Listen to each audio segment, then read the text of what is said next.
Hello everyone, আশা করি সবাই অনেক ভালো আছো। অনলাইনে অনেক যুদ্ধ করে দাগি সিনেমার টিকিট পেয়েছিলাম, তো সেটা দেখতেই চলে গিয়েছিলাম ব্লকবাস্টারে। যেহেতু 2 ঘন্টা আগে পৌঁছে গেছি, তাই ভাবলাম কিছু কেনাকাটা করে।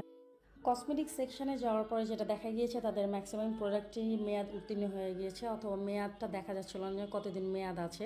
এটা নিয়ে আমি তাদেরকে যখন বলি, তার একজন ম্যানেজারকে পাঠানোর পরে তাদের ম্যানেজার সেটা তারপর সে আমাকে বলে যে ঠিক আছে, আমি একটু আসছি বলে যে চলে গিয়েছে, সে আর আসেনি। যাই হোক, আমি বুঝতে পেরেছিলাম তাদের বিষয়টা।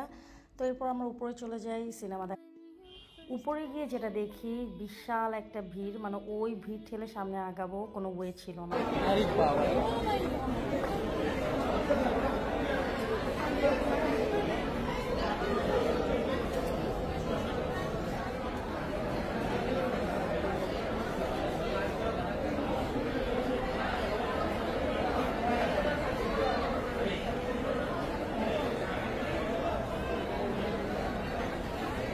দেখতেই পেলেন কি পরিমাণ ভিড়। তারপর আমরা ভিতরে যাই, ওখানে যাওয়ার পরে দেখি মানে হলে ঢোকার জন্য একটা আলাদা সিরিয়াল ছিল। তো আমরা পপকর্ন, তারপরে কোক, হাবিজাবি, যেটা হলে গিয়ে সবাই মোটামুটি খায়, ওগুলো আমরা কিনেছি। দেন আমরা ভিতরে চলে যাই। মুভিটা এক কথা অসাধারণ লেগেছে, মানে স্টোরি আছে আর কি, আমার কাছে খুবই ভালো লেগেছে। লোকে বলে না যে পয়সা উসুল, একদম পয়সা উসুলের মতো একটা সিনেমা ছিল।